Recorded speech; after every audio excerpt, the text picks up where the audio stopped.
Olá!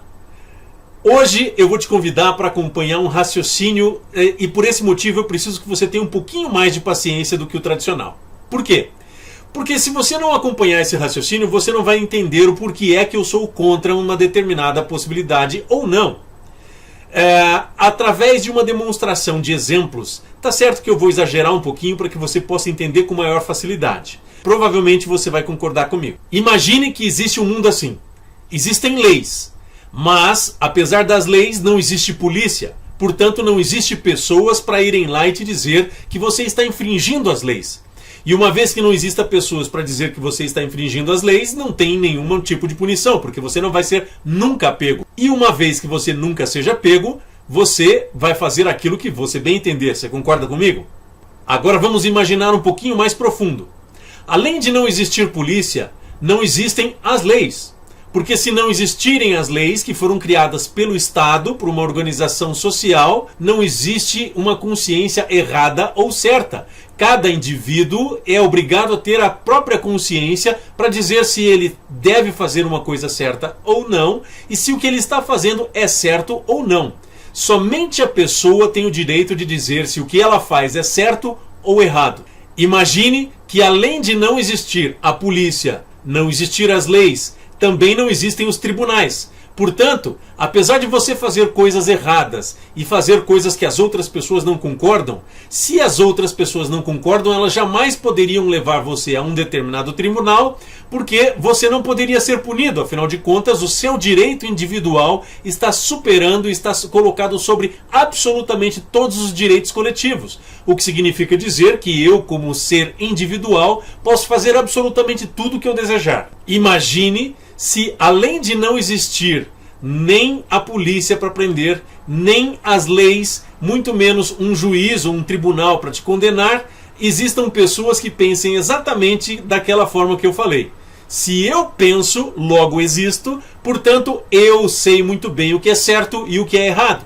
Não importa conceitos tradicionais formados pela sociedade, afinal de contas o que importa sempre é o meu individual e não o coletivo. O coletivo eu quero que se dane. O que importa são os benefícios trazidos para mim. Parece um exagero, mas o que tem de gente defendendo esse tipo de ideia você não imagina. A partir do momento que se criou uma escola austríaca de economia, criou-se justamente isso.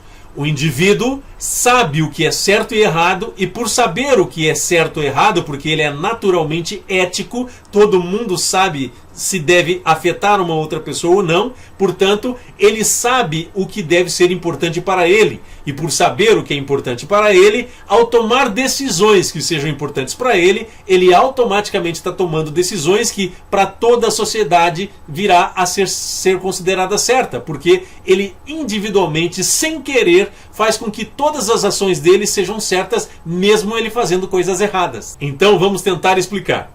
Se você está fazendo uma coisa que seja boa só para você, provavelmente você está fazendo com que seja boa para outras pessoas também. Você satisfazendo as suas necessidades, você acaba satisfazendo as necessidades de toda a comunidade. Essa teoria meio torta que você pode imaginar, porque, ou seja, não tem polícia, não tem tribunais, não tem leis que venham a prejudicar você. Vamos tentar completar um pouquinho mais dessa teoria. Se você está fazendo coisas que são boas para você, há de se deduzir que elas são automaticamente boas para a sociedade.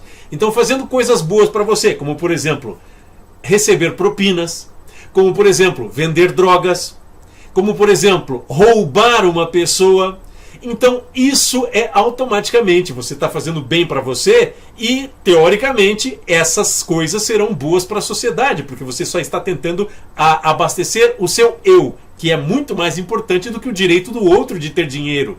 Então, se o seu direito individual é sempre superior ao direito coletivo, você tem alguns riscos dessa ideia. E você começa a imaginar essas ideias cada vez mais perigosas conforme você vai avançando dentro do capitalismo.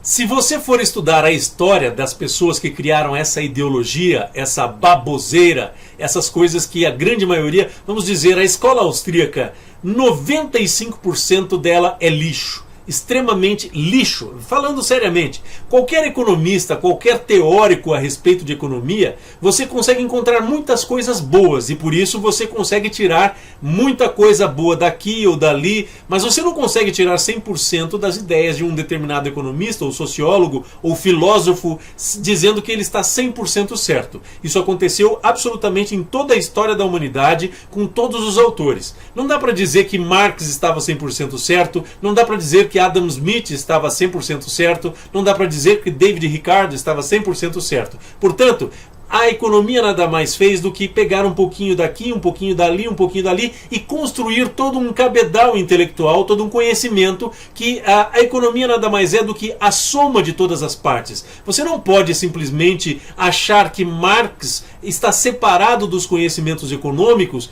e tentou fazer coisas tão diferentes assim, mas também não pode dizer que absolutamente tudo de Marx, apesar de sua genialidade vastamente reconhecida por todos os autores a respeito de economia, filosofia, ciências, psicologia, todo mundo reconhece em Marx um grande gênio. Mas não dá para dizer que ele é totalmente 100% certo, assim como Adam Smith. Vamos dizer assim, a teoria da escola de Chicago e a teoria da escola austríaca, vamos dizer primeiro porque a escola austríaca nasceu antes de Chicago, tá? Então a escola austríaca baseou-se principalmente em algumas das teorias de Adam Smith. O que o Adam Smith dizia? Vamos entender por que ele criou essa ideologia. Adam Smith é considerado o pai do capitalismo. Graças a ele, toda a economia moderna começou a se abrir novos leques, novos conhecimentos a partir de Adam Smith. Sem Adam Smith, que foi um dos maiores gênios que teve dentro do processo histórico, dentro do conhecimento que a gente tem de economia, a gente começa a perceber então que Adam Smith foi muito importante, apesar de algumas pessoas dizerem, poxa, mas eu não concordo com a ideia do capitalismo. Tudo bem, como eu falei, você não precisa concordar com 100% das ideias, mas você pode concordar com uma parte dela, e uma parte dela sim foi muito importante para o desenvolvimento que a gente tem até hoje a respeito do conhecimento de economia. Só que a escola austríaca não levou em consideração muita coisa, e eu vou dizer lá na frente. Adam Smith viveu começou a viver quase perto da Revolução Francesa. A sua principal obra, A Riqueza das Nações, era uma obra que tentava fazer com que o Estado não fosse tão absolutista. Afinal de contas, nós tínhamos quase todo o poder nas mãos dos reis e eles decidiam absolutamente tudo a respeito de economia. O que o Adam Smith tentou fazer? Ele criou uma teoria onde o mercado cresceria muito mais, onde existiria uma economia muito mais forte se nós tirássemos todo o poder do Estado e dividíssemos esse poder com os burgueses, com as pessoas que realmente tinham interesse de desenvolver a economia com outros motivos que não fossem necessariamente os motivos próprios do rei, já que os burgueses já vinham se desenvolvendo há muito tempo mesmo antes dos reis absolutistas. No entanto, Adam Smith precisou desenvolver uma teoria e por isso ele é considerado o pai da economia moderna e é considerado o pai do capitalismo. Veja, Adam Smith fez teorias, muita coisa errada, e entre essas coisas erradas, a mão invisível do mercado, como Adam Smith dizia, que fazendo coisas individuais para você, você está fazendo coisas para a sociedade toda. E eles pegaram justamente essa ideia da mais errada que tinha de Adam Smith e usaram para desenvolver toda a sua teoria, para tentar favorecer as grandes empresas, os grandes bancos e principalmente os grandes empresários. Num rol de tudo isso, você começa a perceber que isso foi patrocinado por eles.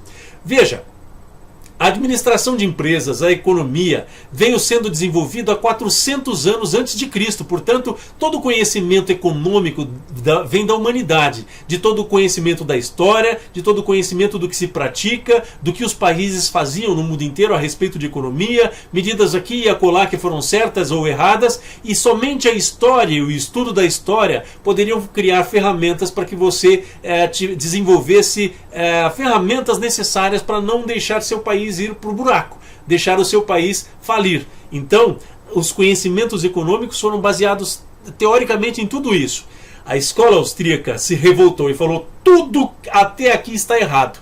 Por quê? Porque ela percebeu que Marx estava desenvolvendo uma cultura muito forte pela genialidade de Marx e ela precisava refutar todos os conhecimentos de Marx. Só que a escola austríaca se preocupou única e exclusivo no individual. Portanto, apesar dos conhecimentos da escola austríaca, 95% do que a escola austríaca produziu é lixo, porque ela não se baseou em conhecimentos históricos, conhecimentos teóricos que existiam até então a economia clássica. E essa é a teoria neoclássica. Portanto, surgiu então a escola de Chicago, que tinha a finalidade única e exclusiva de criminalizar o Estado, diferente da ideia de Adam Smith, que percebia que o Estado tinha que ser parceiro sim, mas não criminalizar. Ele percebia que existia a falta de investimentos e que o Estado tinha que deixar mais livre a economia. E por esse, alguns discursos dele é que adotaram esse principal discurso de Adam Smith e transformaram tudo isso na escola austríaca. O que aconteceu? Grandes baboseiras criadas, grande lixo produzido por grandes autores que tiveram até reconhecimentos em vários livros de economia, muita produção, quase 95% lixo. O que se aproveita, sim, se desenvolveu alguma coisa boa nesse chorume todo, que foi, por exemplo, a teoria da oscilação dos mercados, principalmente a teoria dos ciclos econômicos, e aí um pouco da teoria voltada para o individualismo. Essa ideologia do individualismo gerou alguns conceitos de mercado para o individual, mas sinceramente não é nada moderna. A teoria neoclássica nada mais é do que uma baboseira atrás de baboseira. Seus autores foram grandes burros, porque eles, quando chegavam num determinado caminho que levasse para a teoria clássica, eles tentavam desviar inventando coisas. É o que o Olavo de Carvalho faz hoje. Quando alguma coisa não concorda com ele, ele cria uma nova teoria dizendo que havia tais pessoas estavam fazendo teorias que iriam fazer alguma coisa que contrariasse a sua ideia principal. Então ele criminaliza tudo aquilo. E foi exatamente isso que a escola austríaca tentou fazer: criminalizar Marx. Veja, a economia, senhores, não existe teoria capitalista ou teoria socialista. Existe economia. E quando a gente fala economia, a gente não pode separar, por exemplo, dizer que a tabuada, a multiplicação refutou a soma. Porque algumas vezes você vai precisar usar a soma e outras vezes você vai usar a tabuada. Mas não significa dizer que uma não contraria a ideia da outra. Essa ideia de que as pessoas neoliberais têm usado dizendo que toda teoria clássica era errada, ou seja, tudo que se estudou de história, tudo que se aprendeu nos experimentos empíricos, ou seja, tudo que você aprendeu na prática, testando, comprovando, foi tudo comprovado. Aquilo tudo não valia, porque eles resolveram criar uma nova economia. E aí eles contrariaram absolutamente tudo, criando ideias bestializadas de gente que não tinha muito o que fazer. Porque, sinceramente, como eu falei para vocês, talvez o não ter o que fazer criou algumas teorias importantes, que foi 5% dessa teoria. O resto é lixo. Toda a teoria austríaca, quase ela, 100%, é lixo. Aí, quando você junta algumas coisas dessa teoria austríaca, junto com as ideias de Marx, junto com as ideias de Adam Smith, você consegue ver muito melhor a economia. Aí você vai dizer, você é socialista, então você está considerando Marx completamente certo. Não, eu não tô. Eu disse para você que algumas coisas de Marx não dá para se aproveitar, porque não dá para se adaptar no mundo atual, e você tem que aproveitar porque principalmente o mundo muda. E o mundo, ao mudar, até a teoria de Marx tem que mudar para se adaptar a um novo socialismo, a uma nova possibilidade que a gente vê diante do desenvolvimento da sociedade e da sociedade e da economia como um todo. Gente, a economia demorou 2000 anos sendo estudada.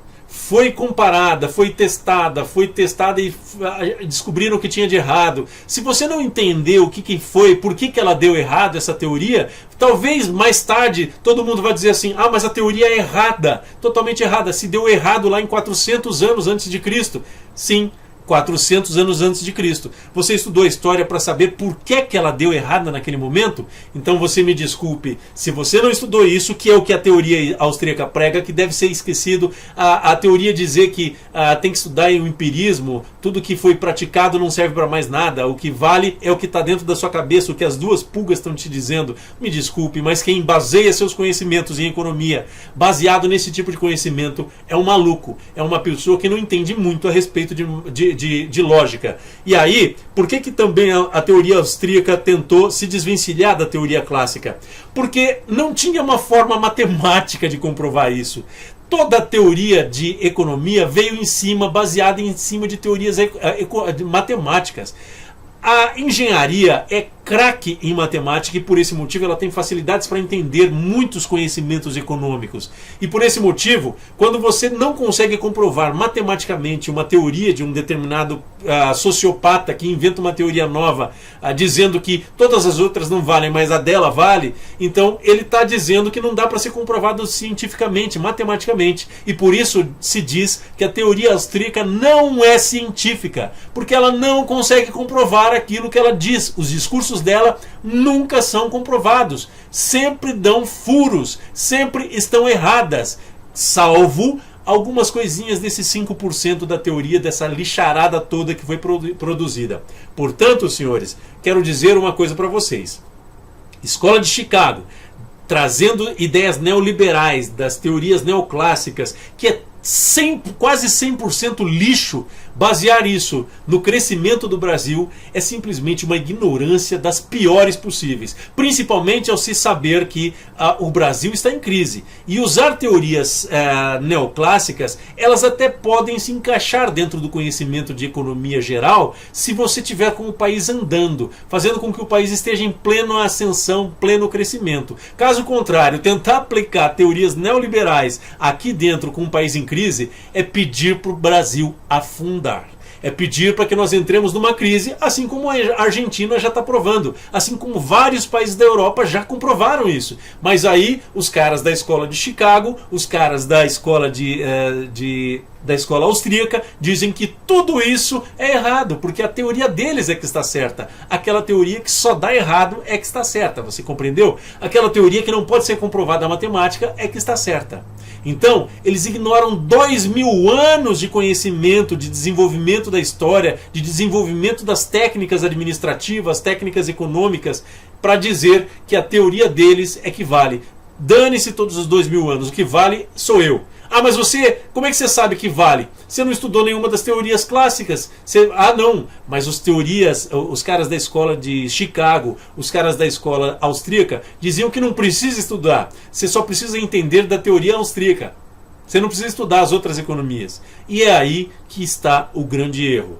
Parte-se de um conceito errado, de muitas mentiras. Se você for ler a textos desse Instituto Mises que existe aí, gente, vocês vão encontrar muita mentira, vocês vão encontrar muitos equívocos de conceitos econômicos, vocês vão encontrar principalmente mentira, porque sem mentira não dá para você convencer as pessoas, porque você tem que convencer que existem erros dentro do Estado e você tem que criminalizar o Estado. Essa é a finalidade da teoria neoclássica, essa é a finalidade, para que não exista fiscalização em cima dos bancos, para que deixe sem nenhuma fiscalização em cima dos empresários. Ah, mas pobre tem que ter polícia, mas rico não. Empresário de banco não pode ser fiscalizado. Por esse motivo, o Estado não pode existir. E por esse motivo, a ideia de um Estado mínimo. Portanto, Estado mínimo é coisa de bandido. É coisa de gente que não entende de economia. Por que é que eu digo que não entende de economia? Porque, veja bem, o cara está dizendo numa mão invisível do mercado. E aí, em 1929, eles têm o costume de jogar a culpa da crise de 1929 em cima do Estado, dizendo que foi por causa da intervenção do Estado que houve crise. Só que sem a intervenção do Estado, assim como aconteceu em 1929, 2008 também nos Estados Unidos, também aconteceu isso. As subprimes que surgiram dentro dos Estados Unidos nada mais foram do que a falta de intervenção do Estado. Ou seja, a minha empresa vale $1 bilhão, mas a empresa não valia $1 bilhão. Ele não tinha dinheiro em caixa, ele não rendia tudo isso, mas ele negociava o preço das empresas dele dentro da Bolsa de Valores como se fosse $1 bilhão. O que acontece? Os papéis eram falsificados e aí o que aconteceu? De repente, esses clientes começam a tirar o dinheiro das ações, porque a empresa começa a não apresentar resultados satisfatórios e começam a descobrir que a contabilidade da empresa não estava correta. E por esse motivo, como não estava correta, por quê? Porque não teve um órgão fiscalizador que foi lá fiscalizar as contas dessa empresa para saber se ela deveria apresentar na Bolsa de Valores aquele valor que realmente ela dizia que ela valia. E o que acontece? Ela ganhava um monte de dinheiro, fazia estelionato e aí descobria-se que a empresa não tinha nada. O que acontece? A empresa fecha e você descobre que uma atrás da outra foi fechando em 2008 porque começaram a perceber que elas não tinham um fluxo de caixa suficiente, porque elas inventaram aquele fluxo para poder ganhar dinheiro. Então não houve intervenção do Estado no sentido de haver fiscalização. É por esse motivo que eu digo que tem que haver fiscalização. Ou você conhece por acaso alguma empresa dentro do Brasil que trabalhe sem supervisor, sem diretor, sem gerente e que ela funcione normalmente? Os seus funcionários vão cuidar exatamente do desejo do dono da empresa, porque de acordo com as consciências deles, fazendo o que é bom para eles, ou seja, podem roubar no caixa, podem fazer o que quiser, podem fazer qualquer tipo de coisa, podem ficar o dia inteiro coçando sem fazer nada, afinal de contas, tudo que ele fizer vai ser bom para a sociedade lá no final. Então começamos a partir de preceitos errados, princípios de a ideia começou totalmente errada, achando que existe por acaso essa mão invisível. Era um conceito de Adam Smith que no tempo em que ele vivia, ele tinha o conceito de Deus muito forte, por esse motivo ele inventou essa ideia da ação invisível, da mão invisível sobre o mercado. Porque ele acreditava que tudo daria certo no final, porque Deus regeria tudo. E dentro do tempo em que Adam Smith vivia, o conceito moral das pessoas era diferente do conceito moral de hoje, que aliás está bem deturpado, está bem prejudicado em relação à época que Adam Smith vivia, afinal de contas foi mais de 200 anos atrás. O contrato do fio de bigode na época de Adam Smith existia perfeitamente, então não existia necessidade de ter intervenção no Estado para poder dizer que o banco teria que fazer o compromisso com aquele cliente. Não teria que ter intervenção do Estado para dizer que o banco não pode pegar aquele dinheiro que ele tem, pega 100 reais em dinheiro de um cliente, com 100 reais que eu tenho aqui, se eu multiplicar aqui e acolá, eu consigo emprestar 1 milhão de reais. Ele transforma 100 em 1 milhão e ele empresta 1 milhão. Daí, se alguém não tem dinheiro para pagar, como aconteceu com a crise de 2008, você faz empréstimo num banco, num segundo banco, num terceiro banco, num quarto banco, achando que você vai ganhar, porque o mercado está crescendo. Só que daí, de repente, você fica desempregado. E aí, quando você ficou desempregado, você não consegue pagar. É esse o conceito de bolha. E aí você permite que o banco trabalhe normalmente, aumentando o capital que põe depositado lá. Se você depositar 100 reais, o banco se acha no direito de emprestar o seu dinheiro como se você tivesse depositado 1.000 reais. Ele está esperando que você devolva 1.000 reais. E se ninguém devolver? Aí ele diz, não, eu só não posso emprestar e transformar em 1.000 reais porque tem o governo me proibindo de emprestar os 100 reais que eu empresto, que o cliente depositou. Então uma parte desse dinheiro tem que ser depositado no Banco Central como garantia para que, se o banco quebrar, o Banco Central tenha pelo menos uma parte desse dinheiro para restituir para a população. E o que acontece? O banco não quer isso. O banco não quer um governo fiscalizando, o banco não quer polícia. Os empresários querem fraudar as suas contabilidades para dizer assim, ah não, minha empresa tem $1 bilhão em caixa, como fez Ike Batista, como fez um monte de gente hoje tentando fraudar para colocar ações dentro da Bolsa de Valores, quando na verdade você vai fazer o lastro da empresa, que nada mais é, se ela tem condições de pagar todos os papéis que estão dentro da empresa, ela não tem condições, e aí você vai soltando dinheiro a rodo para ficar bilionário, quando de repente você derruba o mercado inteiro, porque você foi um responsável. Ora, o Ike Batista não foi só ele o irresponsável, o governo teria que ter feito uma fiscalização, e aí você briga, porque o governo brasileiro tem muita intervenção. Claro que tem que ter, porque tem que ter uma intervenção em função da realidade brasileira.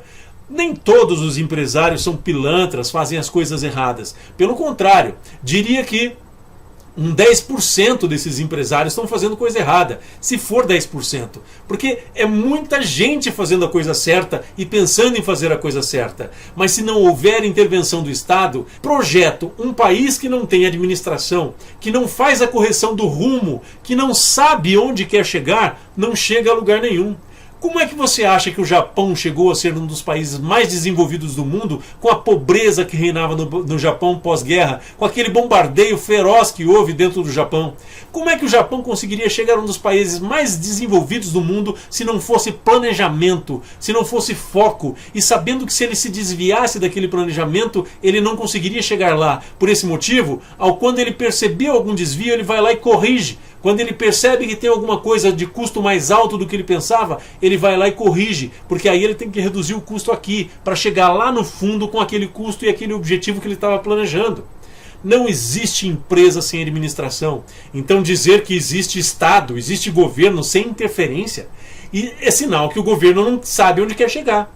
E aí nós temos comprovação com o Brasil no passado. O Brasil já comprovou que as ideias neoliberais não dão certo. Paulo Guedes acha que dá certo e vai tentar aplicar essas teorias. E aí o que acontece? A Argentina está mostrando na cara dura, está mostrando ali, está gritando para todo mundo ver, na América Latina, dizendo: as teorias neoliberais não têm responsabilidade nenhuma com a população.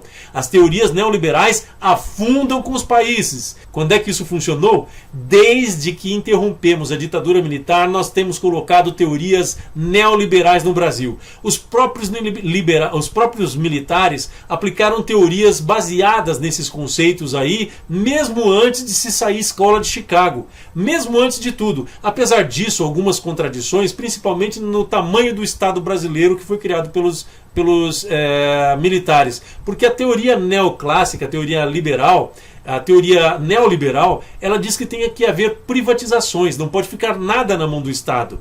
Ao contrário disso, os militares tinham sim empresas dentro do Estado, porque eles entendiam um pouquinho mais de economia do que esses débeis mentais que estão dizendo que tem que vender tudo porque o Brasil não pode ter controle de preços. Ora, se a gasolina subir, deixa ela subir. Não importa que a inflação siga logo atrás. Deixa ela subir, deixa o mercado negociar. Ah, se a inflação subir, se os preços subirem, deixa que suba, não vamos fazer intervenção nenhuma. Deixa que aconteça. A população vai para a pobreza, deixa o dólar subir. Ah, me desculpe, mas essa teoria é completamente amalucada, completamente abestalhada e não vai trazer futuro para o país. Bom, gente, enfim, eu espero que você tenha compreendido o porquê o meu medo da teoria neoliberal e porque eu não acredito que Paulo Guedes vai chegar em algum lugar, assim como esse governo tenha conhecimento econômico suficiente para levantar o Brasil da crise que está. Ao contrário disso, essa teoria que vai ser utilizada por Paulo Guedes já está comprovando aí. Já temos aumento de desemprego, já temos aumento a inflação já está começando a voltar para o Brasil, já temos aumento de uma série de decréscimo da economia brasileira, uma série de comprovações que não vão funcionar sem intervenção. Agora, o Macri está percebendo que aquela burrice toda da falta de intervenção, pelo menos para ganhar a eleição, ele está tentando congelar os preços. Mas a hora que os preços lá forem congelados, os empresários vão tirar os produtos do mercado e ele vai perceber que a intervenção dessa forma não funciona. Por esse motivo, é muito melhor pequenas intervenções do que uma grande intervenção como o que Macri está fazendo. Mas Macri está fazendo isso para controlar o povo, para tentar fazer com que o povo vote nele e vote nessas teorias neoliberais que nunca dão certo em lugar nenhum.